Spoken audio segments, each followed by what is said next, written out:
কিভাবে দোয়া করলে দোয়া কবুল হয়? আমি কাউকে অভিশাপ দিয়েছি, এখন করণীয় কি? না বুঝে ওয়াদা করে ওয়াদা ভঙ্গ করলে কোনো ক্ষতি হবে কিনা?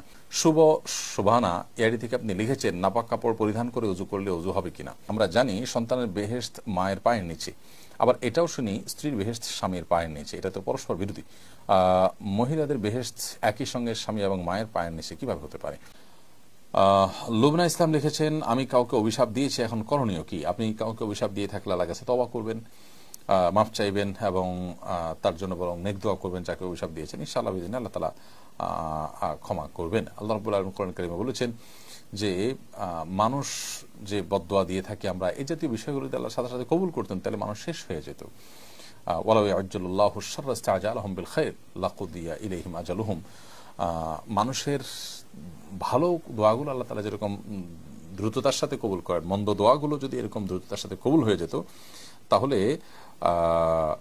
তাহলে মানুষ অনেক আগেই ধ্বংসপ্রাপ্ত হয়ে যেত। অতএব বোঝা গেল যে মানুষের ভালো দোয়াগুলোর মতো করে বদদোয়াগুলো আল্লাহ তার সাথে সাথে কবুল করেন না। বিশেষ করে বান্দা যখন তওবা করে ফিরে আসে তখন সেটির ক্ষতি থেকে আল্লাহ তাআলা বাঁচিয়ে দেন। সাবির হোসেন লিজেন আপনি লিখেছেন, না বুঝে ওয়াদা করে ওয়াদা ভঙ্গ করলে কোনো ক্ষতি হবে কিনা।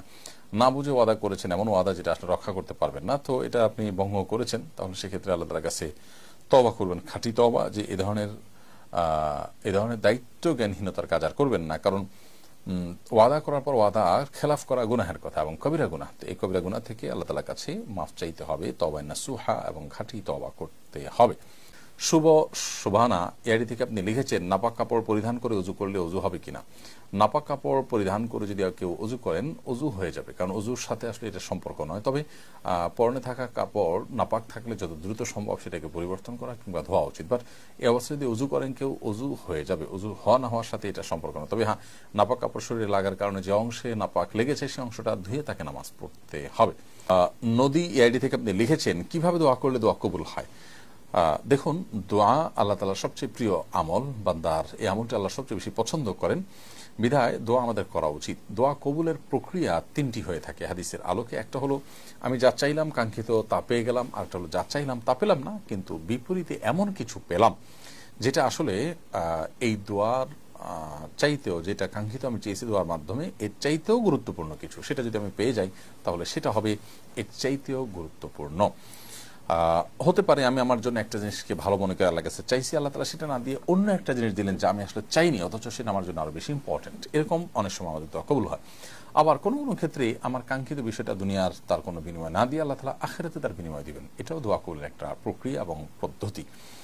তো সব ক্ষেত্রেই আল্লাহ রাব্বুল আলামিনের কাছে বান্দা কল্যাণের আশা করবেন এবং কখনো নিরাশ হবেন না। দোয়া কবুলের শর্ত পূরণ করে দোয়া করলে ইনশাআল্লাহ দোয়া কবুল হবে, সেই ব্যাপারে জোরালোভাবে তিনি আশা রাখবেন। হালাল ভক্ষণ থাকা, হালাল উপার্জন থাকা, সেই সাথে অবৈধ বা অন্যায় কোনো কাজের জন্য দোয়া না করা, দোয়া করে দোয়া কবুলের জন্য তাড়াহুড়া না করা, এই বিষয়গুলো দোয়া কবুলের জন্য মৌলিকভাবে শর্ত। বিপি রুবায়েদ আহমদ আপনি লিখেছেন, আমরা জানি সন্তানের বেহেশত মায়ের পায়ের নিচে, আবার এটাও শুনি স্ত্রীর বেহেশত স্বামীর পায়ের নিচে। এটা তো পরস্পর বিরোধী। মহিলাদের বেহেশত একই সঙ্গে স্বামী এবং মায়ের পায়ের নিচে কিভাবে হতে পারে?